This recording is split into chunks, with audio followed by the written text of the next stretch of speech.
नमस्कार मित्रांनो, आजच्या या व्हिडिओमध्ये आपण स्वयं महा ऑनलाईनच्या वेबसाईटवर आपण ॲप्लिकेशन जे आहे ते कधीपर्यंत करू शकतो आणि त्याचे जे स्टेटस आहे आपण ऑलरेडी ॲप्लिकेशन केलेले असेल, तर तुम्हाला जी इन्स्टॉलमेंट आलेली आहे त्याचे स्टेटस आपण कशा पद्धतीने चेक करू शकतो जेणेकरून आपल्याला डी-बी-टी येणार आहे किंवा नाही, तर त्याचे जे स्टेटस असते ते आपल्याला या ठिकाणी पाहायला भेटणार आहे. तर व्हिडिओ नक्की शेवटपर्यंत बघा आणि चॅनलवर नवीन असेल तर चॅनलला सबस्क्राईब करा.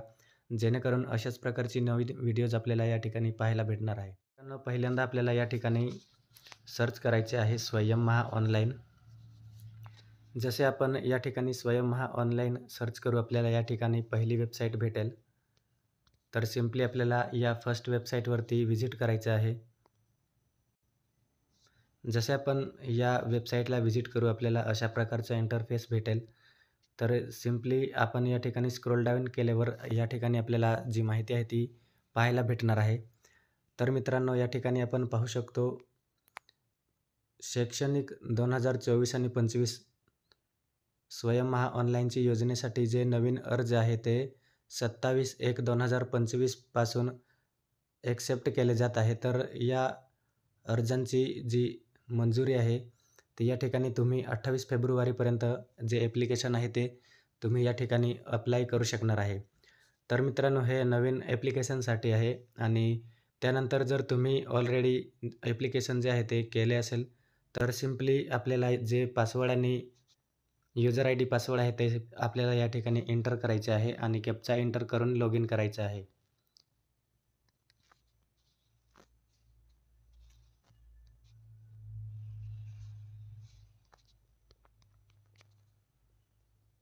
तर मित्रांनो, जसे आपण या ठिकाणी आपला युजर नेम आणि पासवर्ड आणि कॅप्चा जो आहे तो एंटर करू, त्यानंतर आपल्याला सिंपली लॉग इन या ऑप्शनवरती क्लिक करायचं आहे. जसे आपण लॉग इन या ऑप्शनवरती क्लिक करू, आपल्याला या ठिकाणी डॅशबोर्ड पाहायला भेटणार आहे. तुम्ही कोणकोणत्या वर्षात जे ॲप्लिकेशन आहे ते अप्लाय केलेले होते. ॲप्लिकेशन आय डी दिसणार आहे. स्वयं महा ऑनलाईनचा जो ॲप्लिकेशन असतो, तर तो नवीन आहे की रिन्यू आहे ते तुम्ही या ठिकाणी पाहू शकतात आणि स्टेटस जे आहे ते अप्रूव्ह बाय पी-ओ असे आपण या ठिकाणी पाहू शकतो. तर मित्रांनो, सिंपली आपल्याला आपल्या ॲप्लिकेशनचे स्टेटस पाहण्यासाठी या ठिकाणी एक ऑप्शन दिलेला आहे, नो युअर डी-बी-टी स्टेटस. तर सिंपली आपल्याला नो युअर डी-बी-टी स्टेटस या ऑप्शनवरती क्लिक करायचं आहे. जसे आपण क्लिक करू, आपल्याला या ठिकाणी वर्ष पाहायला भेटणार आहे.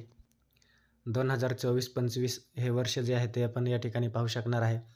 तुम्ही या ठिकाणी तुमच्या मागच्या वर्षाची जी हिस्ट्री आहे तीसुद्धा या ठिकाणी पाहू शकतात. इयर जे आहे ते सिलेक्ट करून आणि त्यानंतर तुम्ही या ठिकाणी पाहू शकतात आपल्या एका मित्राचा जो ॲप्लिकेशन आहे, तर तो ॲप्लिकेशन या ठिकाणी स्टेटसमध्ये आपण पाहू शकतो. सायकल दिलेली आहे एक आणि त्याचे जे स्टेटस आहे ते आपण पाहू शकतो या ठिकाणी. Fund transfer has been proceed not credited Aadhaar mapping does not exist. तर मित्रांनो, या ठिकाणी या मित्राला अशा प्रकारचा जो प्रॉब्लेम आहे तो आलेला आहे. तर या ठिकाणी आपण पाहू शकतो